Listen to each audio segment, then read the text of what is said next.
Welcome back to the Renegade Report. Some things get to you. Talking to Coach Gabby Morales and Rosebrook Hunt definitely did that for me. Once again, we want to extend a huge thank you to the Lady Renegades basketball team. It was an amazing run. They were so fun to watch.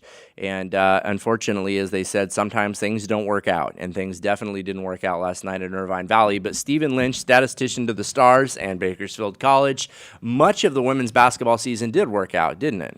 Yeah, a tremendously successful season for the women. I mean, one of their best years ever, maybe the best year ever, and it could be, the best year ever. Is it is it close? Yeah, I mean, it has to be. They won their first outright league title. I mean, 23-5 record, tremendous year. Made it to the third round of the SoCal playoffs. It was a great year. And let's turn back the clock a little bit, Steve. Like the women's basketball team, they're 4-0.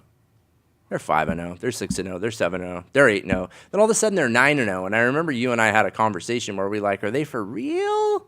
And we weren't exactly sure. What point in the season did you realize that maybe they were real?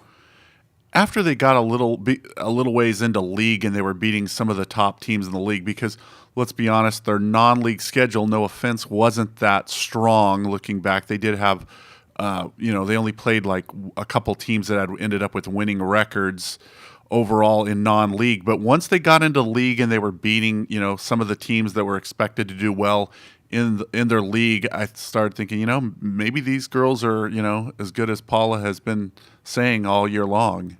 Right. And in the second half of the season, I felt like a different player started sticking out to me. Like, first of all, who do you think the MVP of the team is? Well, I don't think there's any question. She was MVP of the league, so it's got to be Nakia Page. What about Clacy? Clacy's a nice player. She does a lot of things well. She almost had a triple-double there in that, I think it was either Antelope Valley or the first playoff game. She came close, except she got in foul trouble. Yes. Or she was on pace for a triple-double there. But I still think Clacy's shooting percentage a little low. Okay, fair enough. Nakia was 18 points and 8 rebounds a game. Right. That's just a lot of production. Absolutely right. I just felt like Clacy was workmanlike. Like she did, like you said, she did a lot of things well. She was around the ball a lot. She was fun to watch, and I'll definitely miss her. And obviously, Hunt was a big part of the success. Was there another team that they played that had the depth they had? Not that I can think of off the top of my head. Yeah, they had the 6 sophomores that played a lot. Right. And then you threw in Marissa Jones and Michaela Tyler. And so they really had 8 really good players. Yes, they did. They almost had 2 lineups. Yeah. And so, they had some other girls that could play too, that played a little bit, that were solid, but they had 8 starter type players on the roster. Right. And then the girls that weren't starter-type players, they were like role players. They were enforcers. Like little Ali Garcia from Tehachapi would come in and kind of get in the mix and upset people.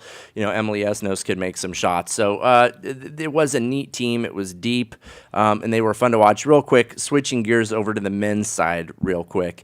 When was the last time, Steve, that you can remember, you've covered sports in this area for a long time, where the women stole the show from the men? And is that fair to say? Oh, I think it's definitely fair to say this year, and it's been a while. I can't remember.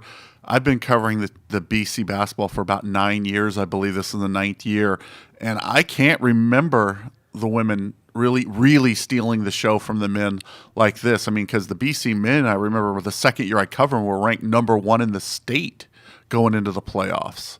And Rich Hughes had that program really rolling for a lot of years, and so I would say definitely it's been a while since the women were the big draw.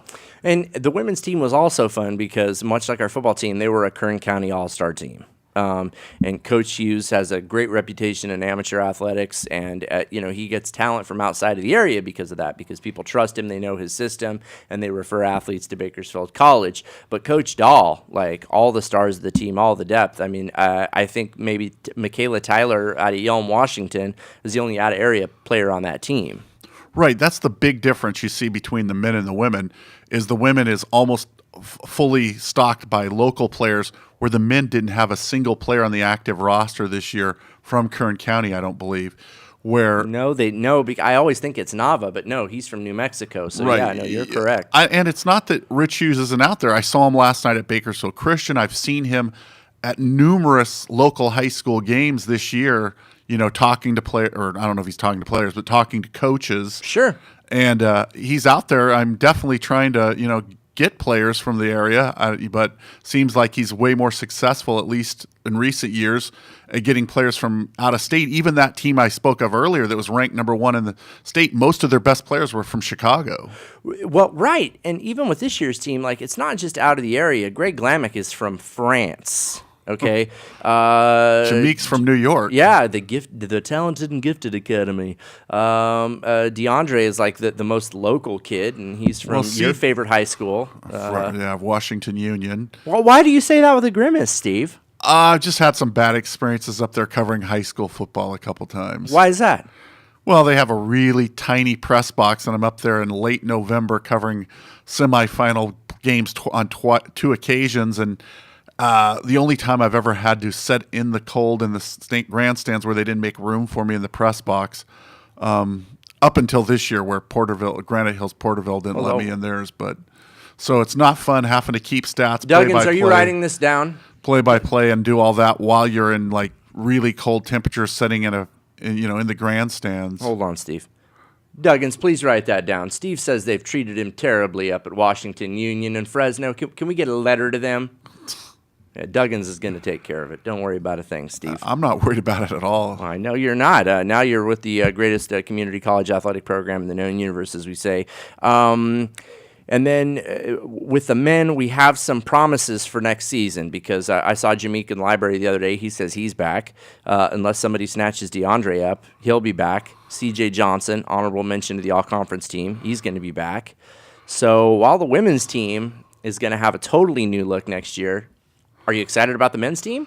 Well, if DeAndre and Jameek and CJ and Wooly and Sky Say and all those guys are back, they should be really good. Now, the one thing that I still see missing from the roster, and they didn't really have it this year, what I think that they're going to need is better guard play and somebody that can consistently knock down the three-point shot. Jameek is a great guard, but he's more of a penetrator, more of a facilitator than he is a pure shooter. He reminds me of the old Peter Tosh song "Steppin' Razor," because he is like a razor. He just slices right up the middle, lays it in, 2 points. Jameek. But who was the kid? His name escapes me right now. He's a nice guy, but he was an assassin from outside. David Wilson, Isaiah Rogers. No. Last couple years, slender kid, real lean. I cannot remember his name for BC.